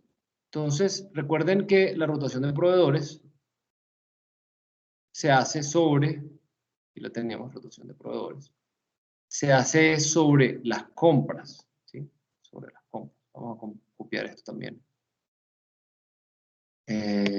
Copiémoslo y peguémoslo. Llega acá al lado de aquí. Entonces, rotación de proveedores es igual a las compras dividido en los proveedores. Entonces, lo primero que me toca hacer es hallar las compras, ¿no? Porque acá no me aparecen las compras. Acá me aparece el costo de ventas. Y me aparecen los inventarios. ¿Sí? Pero recuerden que las compras son igual al costo de ventas menos el inventario inicial más el inventario final. Así se calculan las compras. Entonces, yo voy a tomar acá el costo de ventas, que lo tengo aquí. Le voy a restar el inventario inicial. Como acá no hay un inventario inicial porque este es el primer año, entonces el valor es 0. Y le sumo el inventario final, que es el que está aquí. ¿Cierto? Este año pues hago lo mismo. Tomo el costo de ventas. Ahora sí tengo un año inicial, es decir, menos el inventario inicial, que es con el que terminé el año pasado. Y le sumo el inventario final. Voy a copiar esa fórmula ahí. ¿Listo?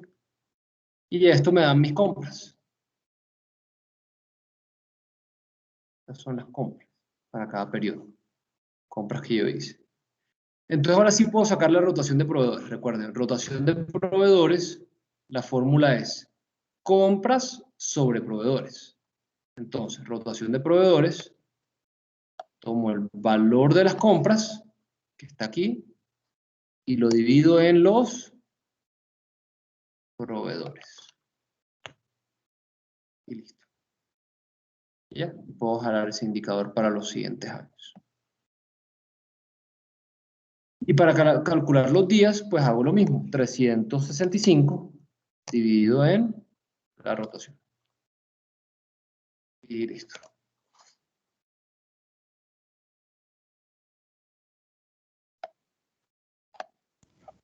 Profe, ¿te puedes devolver a las compras, porfa? Entonces, compras, yo tomo costo de ventas menos inventario inicial más inventario final. Entonces, costo de ventas menos el inventario inicial, que en este caso es 0, Sí. más el inventario final, que es el inventario con el que se termina ese año. Para el segundo año es costo de ventas menos el inventario inicial, que es con el que terminé el año 2017, más el inventario final, que fue con el que terminé el año 2018. Y eso me da las compras.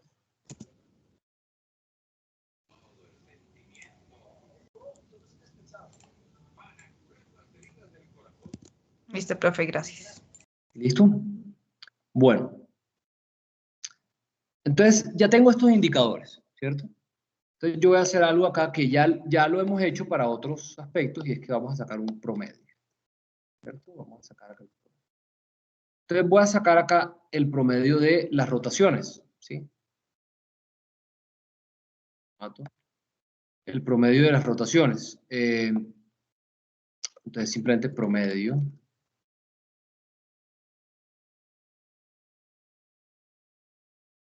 Rotaciones.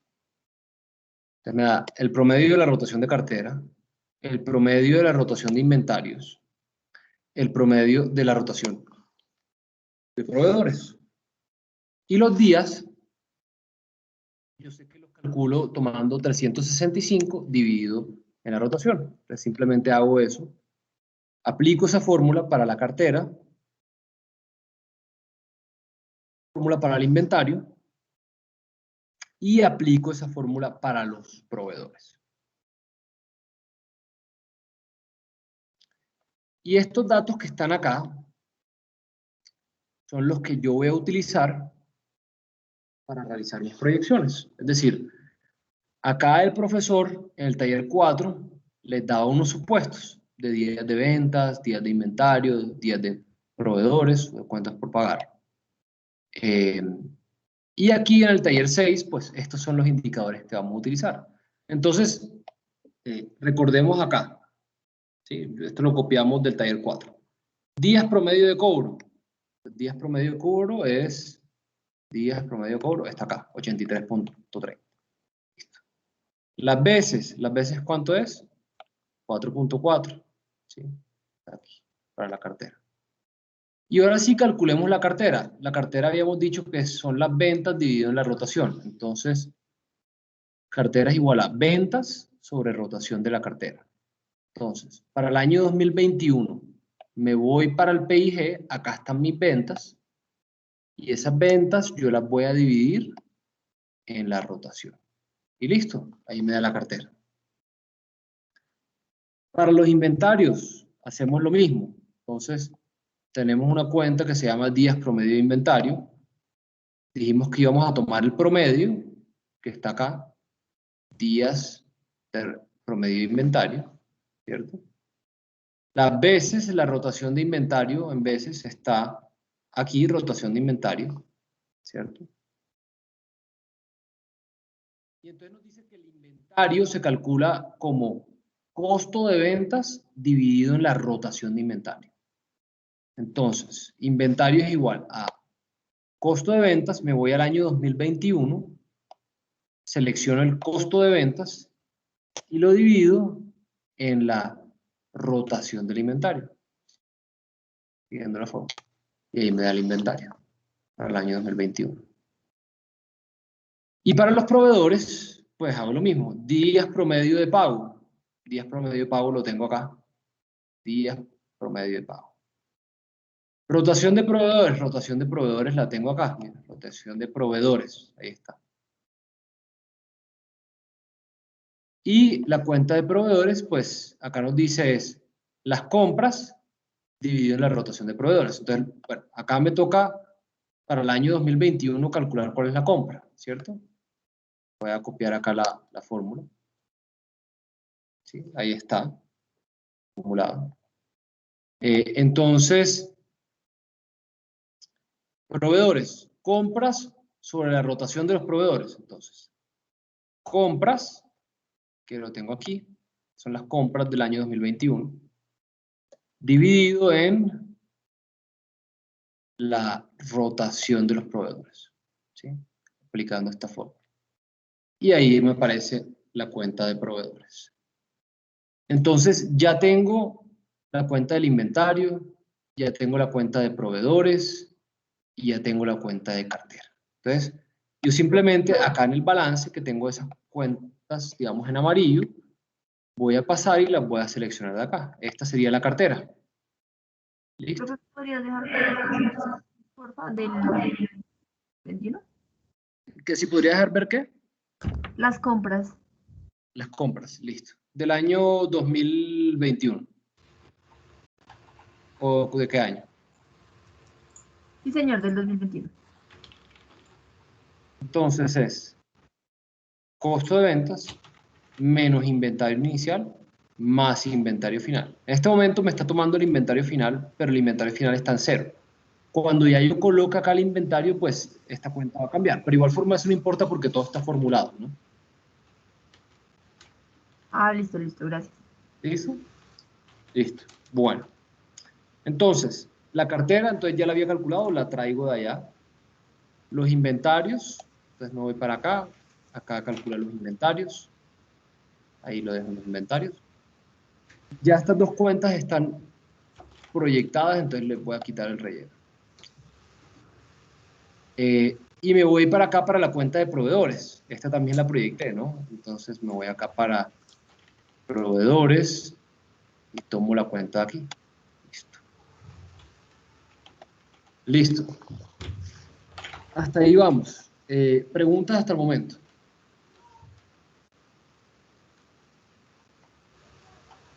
¿No? Bueno. Acá hay una cuenta que tenemos que se llama cuentas por pagar. Este tipo de cuentas por pagar, ¿en qué consisten normalmente?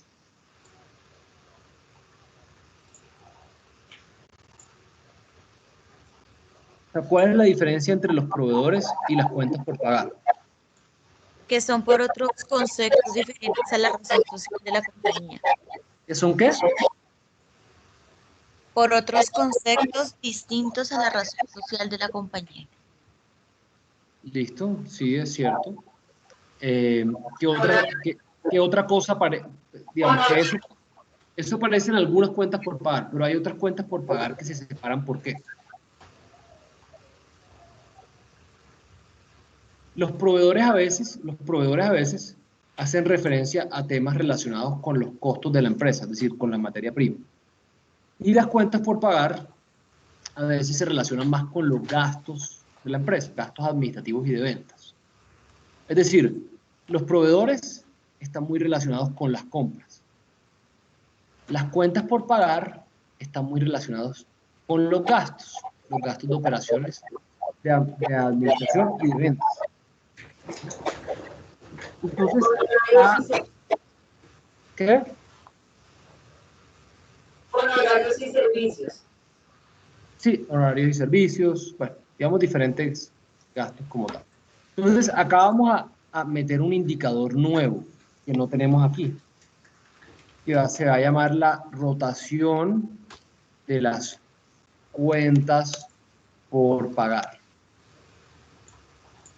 Y digamos que este lo vamos a dejar como días promedio pago.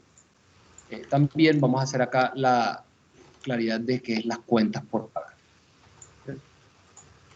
Y lo que tenemos acá de proveedores, lo vamos a cambiar y simplemente vamos a ponerlo acá como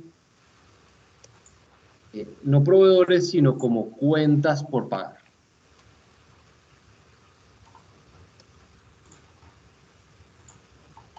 Y acá pues obviamente vamos a cambiar, ya no es rotación de proveedores, sino es rotación de, vamos a ver, C por P, cuentas por pagar.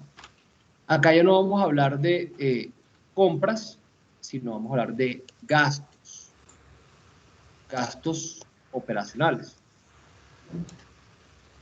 Cuando hablo de gastos operacionales estoy hablando de los gastos de administración y los gastos de ventas. Acá no vamos a hablar de proveedores, sino de cuentas por pagar. No sería rotación de proveedores, sino sería rotación de cuentas por pagar. Acá también, pues, no sería proveedores, sino sería cuentas por pagar. Y acá no serían compras, sino serían gastos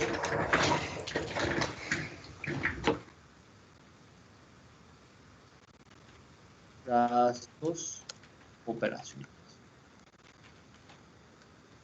Y acá sería rotación de cuentas por pagar. Listo. Y acá sería rotación de cuentas por pagar. Y acá sería simplemente las cuentas por pagar. Entonces, básicamente, acá lo que he cambiado es que ya no estamos hablando de proveedores, sino estamos hablando de cuentas por pagar. Y como dijimos que la diferencia entre los proveedores y las cuentas por pagar es que uno dependía de las compras, la otra depende de los gastos, básicamente. Entonces voy a hacer el cálculo de estos dos indicadores que tenemos acá, pero utilizando las cuentas por pagar y los gastos. Entonces, rotación de cuentas por pagar, indicador que tengo acá, es igual a los gastos operacionales dividido en las cuentas por pagar. Entonces, para calcular esta rotación, yo pongo igual a gastos operacionales, son los gastos de administración y los gastos de venta, es decir, voy a sumar los dos, y esto lo voy a dividir en mis cuentas por pagar, que están aquí. Y me da así la rotación. Y pues esta fórmula la puedo jalar para los próximos años. ¿Cierto? Y los días, pues simplemente los calculo tomando 365 dividido en la rotación. Listo. ¿Preguntas hasta ahí?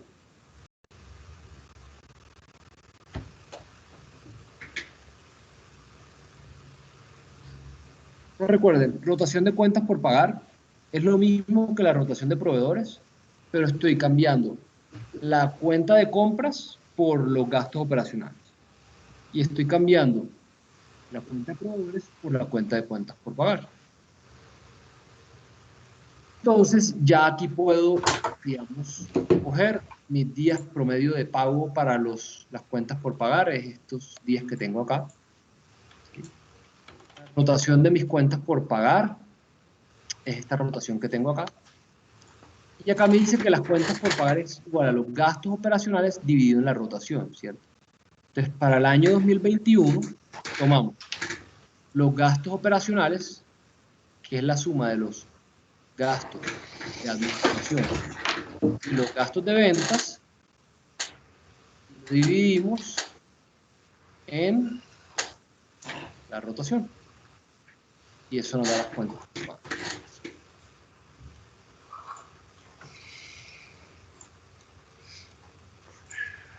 Bueno, muchachos, preguntas. ¿Hay alguien que se haya perdido? Que de pronto en alguna parte, digamos, tuvo dificultades. ¿No? Si tienen dudas, porfa preguntan. Sí, o sea, no hay problema, nos podemos devolver si hay alguien que se haya quedado. Bueno, listo. Entonces ahora me voy a ir a los estados financieros y acá voy a tomar mis cuentas por pagar y voy a traer el valor que tengo aquí. Valor que tengo ahí. Y listo. Este valor ya quedó proyectado. Bueno, preguntas, dudas hasta el momento. ¿No? No, profe. Ok. Listo. Entonces, vamos a ir ahora a calcular la propiedad planta y equipo. Esta es más, voy a abrir una hoja, particularmente que diga propiedad planta y equipo. Esta es una cuenta bastante interesante para proyectar. Vamos a tomar acá los valores. Simplemente voy a copiar la cuenta aquí. Y vamos a copiar los años.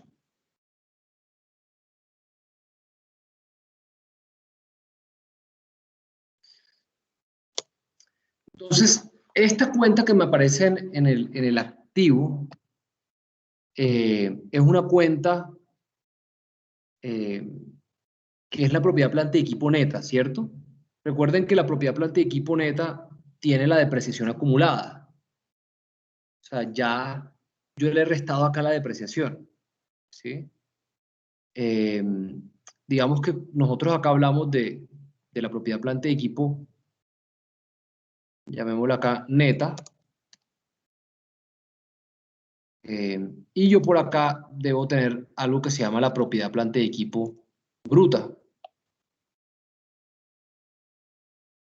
Y se supone que esta menos la depreciación acumulada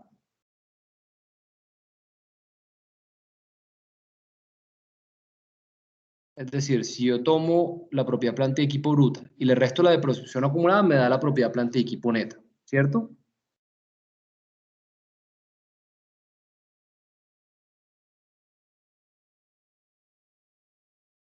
Muchachos, ¿estamos? Sí, profe. Listo. Sí, profe. Ahí haríamos lo contrario para hallar la propiedad planta de equipo bruta, ¿no? Sí, pero entonces la depreciación acumulada yo tampoco la tengo, ¿no? Yo tengo una cuenta que es la depreciación del periodo. Esa sí la tengo, que está acá. ¿Sí? Esa depreciación del periodo que yo la tengo está aquí. La depreciación del periodo. Recuerden que yo acá, como este es mi primer periodo, yo estoy asumiendo que este es el primer año. Entonces, si este es el primer año, la depreciación acumulada, ¿cuánto sería? 270. 270, ¿sí? Y después de eso la depreciación se va acumulando, es decir, lo que tenía acumulada más la depreciación del periodo. Lo que tenía acumulada más la depreciación del periodo. Y así, la voy acumulando. ¿Sí? Esta es una cuenta que se va acumulando. Vamos a copiar acá. En el mismo formato. Listo. Entonces, dense cuenta que esta depreciación acumulada yo la puedo calcular, pues simplemente acumulando la depreciación con la depreciación que tengo de cada periodo. Y así, ahora ahí sí puedo hacer, digamos, la inversa, y es sacar la propiedad planta de equipo bruta, que es devolverlo, ¿no? Por eso le hago la suma. Entonces, hago la suma, y ahí llego a la propiedad planta de equipo bruta. Básicamente, propiedad planta de equipo bruto menos depreciación acumulada, propiedad planta de equipo neta. Entonces, esta propiedad planta de equipo bruta es cuánto tengo yo de propiedad planta de equipo sin tener en cuenta la depreciación, ¿cierto? Sin tener en cuenta la depreciación. Teniendo eso en cuenta, yo puedo averiguar cuánto yo he invertido, voy a llamar esto inversiones, cuánto he invertido en cada periodo. La inversión, pues, es la diferencia entre estas dos, ¿cierto? Este año yo invertí 431, este año invertí 199, este año invertí 546. Es básicamente la diferencia entre esta y esta, ¿sí? Entonces, acá hay algo clave y es, yo necesito saber cuánto es la inversión que voy a hacer para el año 2021. Normalmente las inversiones, si yo invierto en propiedad planta de equipo, ¿con qué objetivo lo hago? O sea, ¿para qué las empresas invierten en propiedad planta de equipo, maquinaria, en nuevas plantas? ¿Para qué lo hacen? Para el funcionamiento de la ¿Para aumentar la producción? Para aumentar la producción, ¿sí? ¿Y yo para qué aumento la producción? Para incrementar ventas. Para incrementar ventas, ¿sí? Una buena forma de proyectar la propiedad planta de equipo,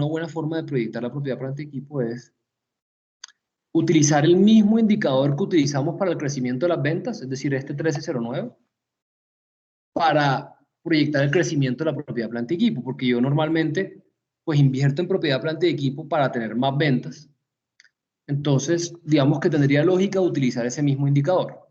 Efectivamente, voy a hacerlo, utilizar la misma fórmula de valor futuro, es decir, valor actual por 1 más esta tasa de crecimiento elevado a la 1.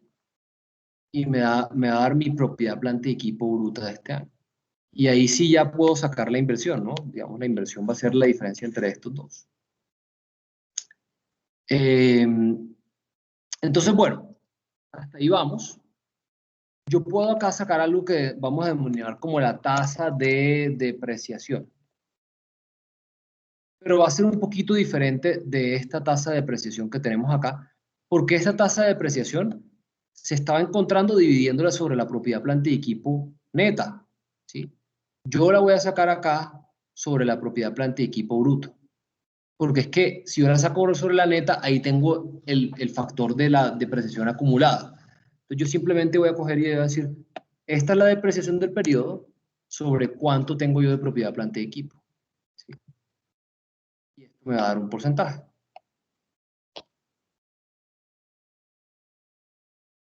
Me va a dar un porcentaje para cada uno de los años, 2017, 2018, 2019, 2020. Y para hallar el del 2021, pues yo simplemente lo que voy a hacer es que voy a calcular un promedio de los años anteriores. ¿Listo? En promedio, mis activos se están depreciando un 7.79%.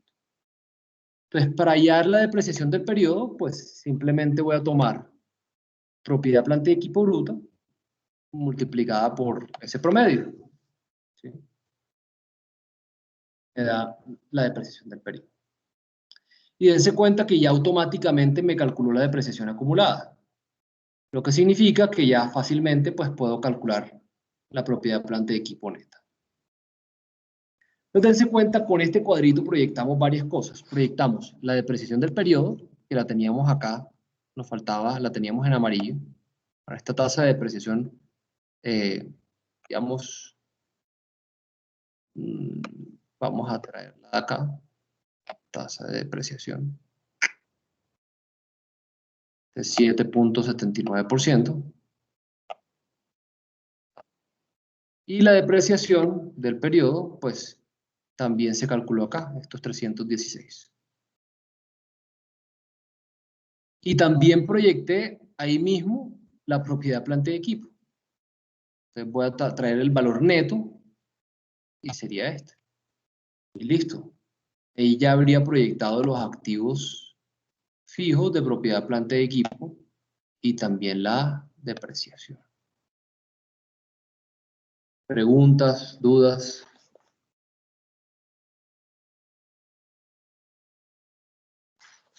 ¿Puedes volver a la propiedad, planta y equipo, por favor?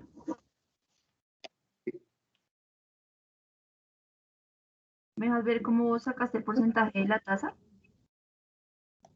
Lo calculé como promedio de las tasas de los años pasados y las tasas de los años pasados la calculé tomando la depreciación del periodo y dividiéndola en la propiedad, planta y equipo bruto.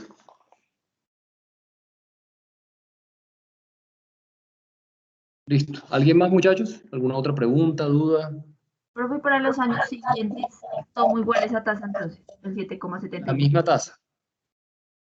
La misma tasa, 7.79.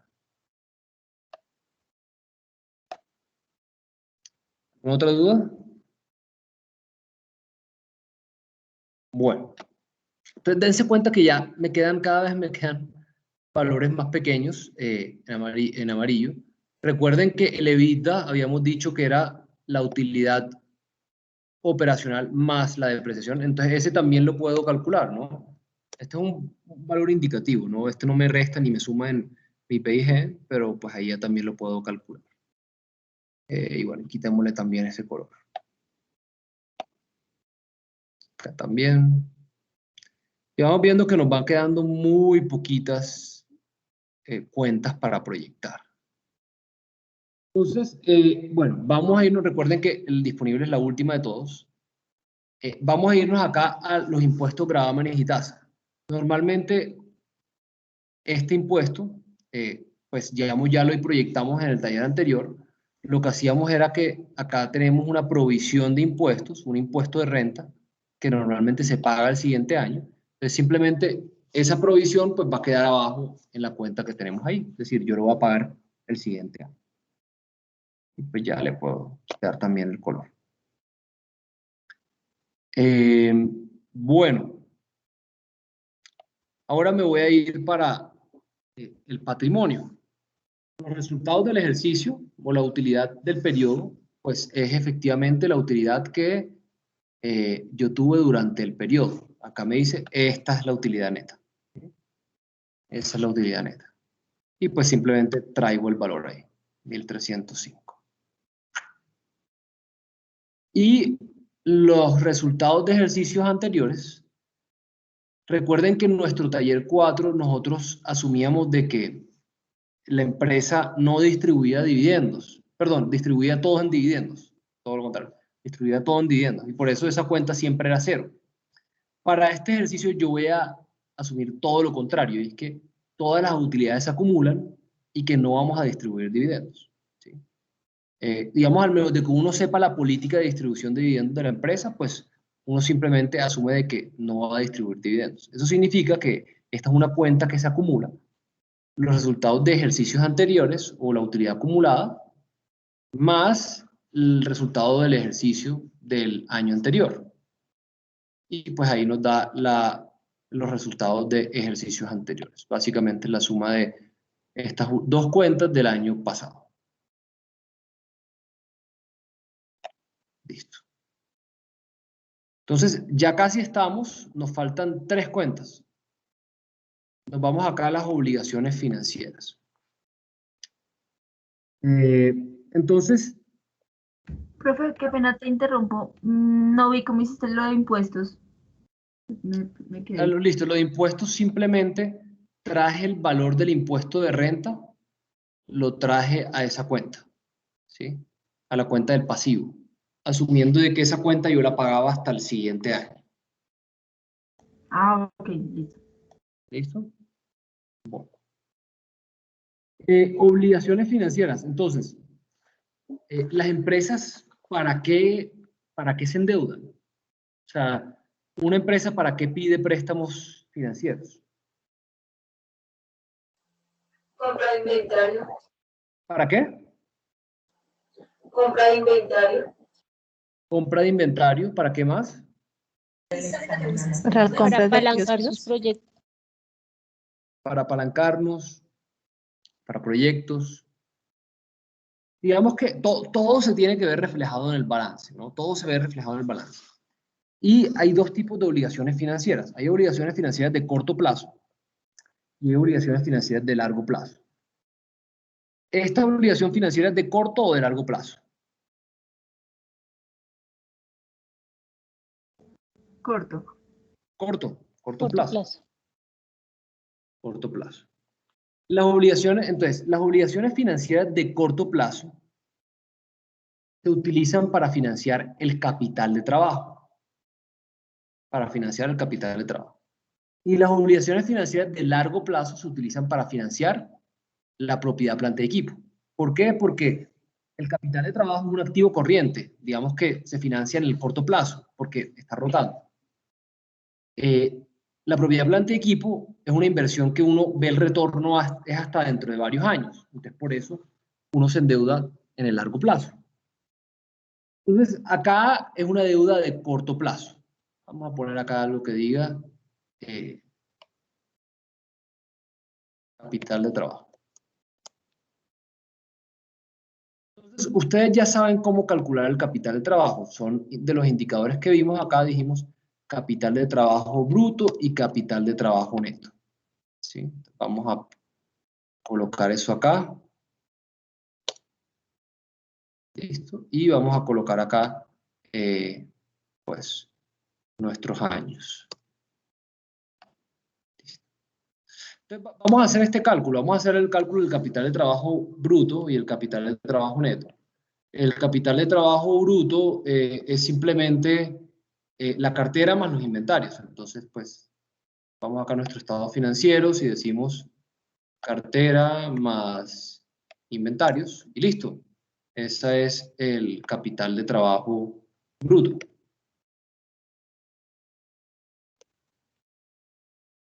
Y también podemos calcular el capital de trabajo neto. El capital de trabajo neto es la cartera más los inventarios menos los proveedores. Listo. Y ahí también podemos calcular nuestro capital de trabajo neto. Dense cuenta que ya el del 2021 ya está calculado, ¿no? Porque pues, digamos, ya calculamos la cartera del 2021, el inventario del 2021, los proveedores, etc. Entonces, acá yo lo que voy a hacer es poner cuál es el porcentaje de crecimiento. Porcentaje de crecimiento. Entonces, simplemente voy a calcular, cojo, digamos, la fórmula, valor futuro dividido en valor presente, menos 1 para ver cuánto crece del año 2020 al 2021. Entonces, dense cuenta que nosotros tenemos el capital de trabajo bruto, está creciendo en un 16.72%, capital de trabajo neto está creciendo en un 19.59%. Digamos que yo voy a utilizar este porque comprende lo que yo quiero financiar, que son los, digamos, activos. O sea, yo quiero utilizar mi deuda para financiar mi cartera de mis inventarios. Entonces, este indicador lo que me dice es que el capital de trabajo bruto está aumentando en un 16.72%. Y por otro lado, yo digo que las obligaciones financieras me sirven a mí para financiar el capital de trabajo. Entonces, yo lo que voy a hacer es que estas obligaciones financieras las voy a proyectar con el mismo crecimiento, es decir, voy a calcular un valor futuro utilizando la tasa de crecimiento del capital de trabajo. ¿Sí? poder de 1. Y eso van a ser mis obligaciones financieras. Si yo estuviera haciéndolo para financiar, o digamos, si yo estuviera proyectando obligaciones financieras de largo plazo, yo haría esto mismo, pero no con el capital de trabajo bruto, sino con la propiedad, planta y equipo. ¿Sí? Yo, por ejemplo, acá podría sacar cuánto está creciendo mi propiedad, planta y equipo. Y acá me va a decir, la propiedad, planta y equipo está creciendo un 13%. ¿Sí? Entonces, si yo tuviera obligaciones financieras a largo plazo, yo las proyectaría con este valor. Pero como yo estoy hablando de obligaciones financieras de corto plazo, pues las calculo con el capital de trabajo bruto. ¿Sí? Bueno, entonces ya está. Voy a quitar.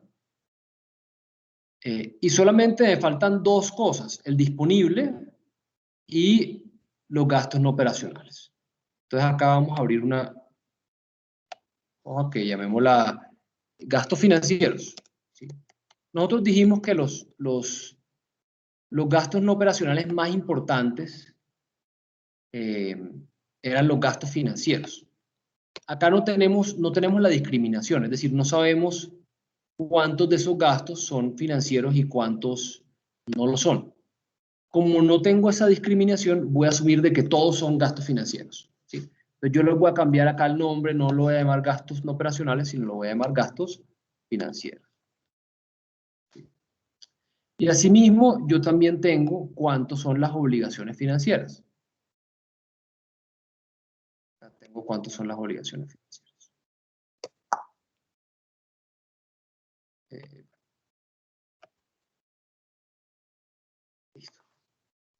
Entonces tengo gastos financieros y obligaciones financieras. Ahí puedo sacar un indicador que, recuerden ustedes, se llama costo financiero promedio. ¿Sí? El costo financiero promedio, recuerden que escogíamos los gastos financieros y los dividíamos en las obligaciones financieras. Entonces, acá vamos a poner costo financiero promedio. ¿Listo? Y simplemente pues vamos a tomar gastos financieros y los vamos a dividir en las obligaciones financieras. Esto nos va a dar un porcentaje.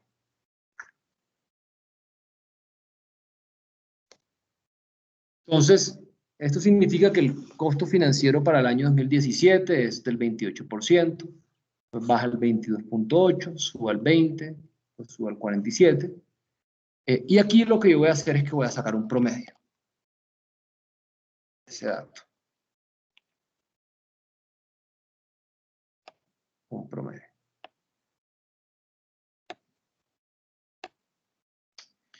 Entonces, para el 2021 ya yo tengo un promedio que va a ser el dato que yo voy a utilizar como costo financiero promedio de en adelante. Tengo las obligaciones financieras. Entonces, pues, digamos, simplemente voy a devolverme. Y es, los gastos financieros son las obligaciones multiplicado por el costo financiero promedio. Y ahí me van a dar los gastos financieros. Dije que los gastos no operacionales los asumía como si todos fueran gastos financieros. Entonces, me voy al estado de pérdidas y ganancias y digo acá, gastos no operacionales son mis gastos financieros.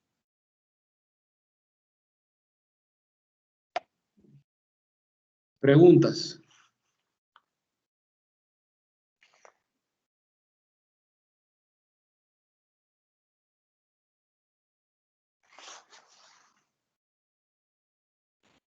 No, profe. Bueno. Entonces, muchachos, acá solamente nos falta una cuenta para proyectar. Esa cuenta es el disponible. Y ustedes ya saben cómo proyectar esa cuenta, ¿no? A través del flujo de caja. Digamos, ya estamos cerrando la clase por hoy. Entonces, digamos, la tarea que les voy a dejar para el día lunes va a ser que sobre este taller, lo primero es, yo se los voy a enviar, les voy a enviar esto. Les recomiendo, porque sé que de pronto íbamos haciendo los cálculos y ustedes ahí revisando, les recomiendo que, digamos, revisen nuevamente la grabación, traten de, digamos, ver cada uno de los rubros. Y la tarea que tienen ustedes para el día lunes es sacar el flujo de tesorería para sacar, digamos, o terminar de cerrar el año 2021 y terminar de proyectar los siguientes años, lo que significa que es hacer las proyecciones, pero también hacer los flujos de caja de los siguientes años. Esa sería la tarea para el día lunes. No sé si hay preguntas, dudas, inquietudes con respecto al taller, algo que no hayan entendido. Entonces la metodología para ya los siguientes años es la misma, digamos, tomando 22, digamos en algunos casos promedios, incluyendo ya el 21 y así sucesivamente. La misma metodología, es correcto. Vale, gracias. ¿Alguna otra pregunta? No, profe. No, profe. Listo. Bueno, muchachos, entonces ya les voy a enviar el taller, se lo voy a enviar a los correos.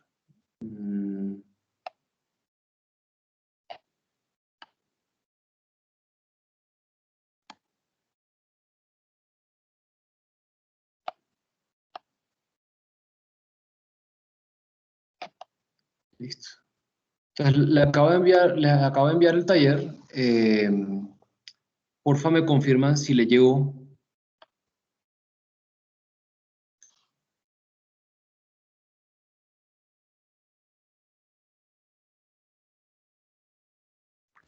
Ya, profe.